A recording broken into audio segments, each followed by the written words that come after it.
Në shkollën fillore dhe të mesme të Ullët Afrim Buçaj në Lladros, u mbajt një ligjërat vjedisuese kundër bullizmit nga Policia e Kosovës, konkretisht stacioni policor i Malishevës. Ligjërues ishte Albatrit Krasniqi, i shoqëruar nga kolegët e tij, pjesëtar të policisë, i cili paraqiti forma të bullizmit, pasojat e tij dhe mënyrat se si nxënësit mund të mbrohen dhe të raportojnë rastet. Sot e kena një temë që është e rëndësishme, besoj që keni dëgjuar për ta. Është tema e bullizmit. Edhe bashkërisht e shohim çka është bullizmi, cilat janë format e bullizmit, çish manifestohen në shkolla, edhe çka më bën na si shoqëni për me parandalu këtë dukuri negative. Qëllimi i kësaj ligjërate pra është ngritja e vetdijes së nxënësve lidhur me bullizmin, ku për më tepër fëmijët domosdoshmë pajisen me njohuri sa i përket sjelljeve jo shoqërore të shfaqura nga bashkëmoshatarët e tyre. Gjatë ligjëratës, nxënësit parashtruan pyetje të shumta, duke treguar interesimin dhe gatishmërinë për të kuptuar më shumë rreth kësaj teme të rëndësishme. Po këto sjellje bulliste janë treguar se ata nxënës nuk mundin me e menaxhu agresivitetin e tyre dhe shfaqin tek të tjerët. Përmes bullizmit verbal, bullizmit social, bullizmit fizik, bullizmit seksual, bullizmit kibernetik dhe bullizmit racor. Do më thonë mësumë që bullizmi është një dukuri negative, e mësumë që zakonisht manifestohet në shkolla, mirë po, na gjithë të çka jemi, do në më bo bashkë edhe me parandalu këtë dukuri, mos me leju që me ndodhë në shkollat tonë, apo? Çka ndodh bullizuesit nëse viktima bën vetvrasje? Faleminderit shumë për pyetjen. Na e thamë që duhet me pas kujdes, se prej disa veprimeve bulliste muna me kalu në vepra tjera penale. Çfarë mund të bëjë policia e Kosovës nëse një grup me nxënës që janë bullizues e ngacmojnë një nxënës tjetër? Faleminderit shumë. Na fillimisht çdo herë policia merr veprime parandaluese. Në këtë rast konkret sot në shkollë, kjo ligjërat është si mos parandaluese. Që do të thotë, gjithë nxënësit që kanë këtu e kanë pa që bullizmi është një dukuri negative dhe është e dëmshme. Që do të thotë se fillimisht ndikojmë tek ata persona të cilët ndoshta kanë pasur tendenca ose kanë menduar që mund me bullizu një nxënës, është mirë. Në këtë rast ata mundin me u vëdësu që mos me bën këtë veprim të caktuar.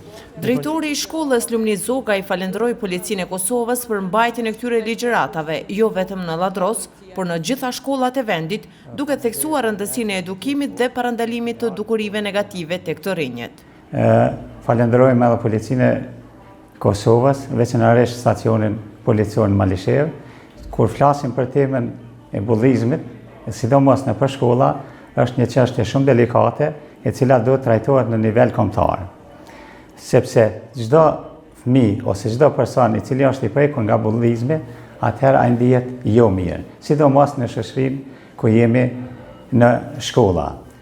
Një falënderim i shkon stacionit policor, të gjithë policëve, të cilët mbajtin një ligjërat me këtë temë shumë të rëndësishme, që sadopak i vëdëson nxënësit tanë që të jenë larg këtyre problemeve, sidomos si tema bullizmit, që të mos i përqeshin të tjerët, të mos i ndajnë nga shoqëria, të mos i ndajnë nga rrjeti, sidomos në për grupet shoqërore që janë në shkolla. Kjo temë pra është e rëndësishme, jo vetëm që trajton bullizmin, por edhe t'i vëdësoj nxënësit që të ikin kësaj veçorie negative që e përkon sidomos shoqërinë tonë. Kur flasim për fshatin Lladros, sidomos për shkollën Afrim Buçaj, besoj dhe shpresoj shumë që shkolla jonë edhe mësimdhënësit e trajtojnë këtë temë nxënësët, edhe sidomos në shkollën tonë nuk kemi nxënës të cilët bullizohen, edhe nëse ndonjëherë që një nxënës të bullizohet, atëherë shkolla dhe mësimdhënësit marrin masa që të trajtohet me kokje temë edhe të mos binë ndikim i bullizmit nxënësit në shkollën tonë. Sidomos nxënësit tonë janë shumë të vetëdijshëm që një nxënës kur bullizohet ai nuk e ndin veten mirë. Edhe çdo herë nxënësi para se ta bullizoj dikon do ta qetë vetës, se si ndikon, ndarja nga shoqëria, ndarja nga rrethi, bullizimi i tij, edhe të mos bullizoj të tjerët. Në përmbyllje, pjesëtari i policisë Albatrit Krasniqi tregoi arsyet kryesore pse mban këto ligjërata, duke theksuar rolin e informimit të hershëm dhe ndërgjegjësimit në parandalimin e bullizmit në shkolla. Në kodet e planit operativ dhe projektit sigurie në shkolla, stacioni policor në Malishev, konkretisht njësia e sektorëve dhe e komunitetit, vazhdimisht bëjmë patrullimet e shpeshta përreth shkollave, bëjmë pika kontrolli në afërsitë e shkollave, kemi takime dhe kontakte të vazhdueshme me drejtorët e shkollave, me kryetarët e Këshillit të Prindërve, që të gjitha këto në parandalimin e dukurive negative tek nxënësit. Po ashtu, realizojmë edhe ligjërata vëdësuese tek nxënësit në mënyrë që të ofrojmë një ambient sa më të sigurt në shkollat tona. Sot në shkollën Afrim Buqaj në Ladros kemi mbajtur një ligjëratë me temën bullizmi, ku kanë marrë pjesë nxënësit e klasave të 8 dhe të 9, të cilët nga afër janë njoftuar me këtë dukuri negative, si manifestohet në shkolla, cilat janë llojet e bullizmit dhe mënyrën e parandalimit të kësaj dukurie negative në shkolla.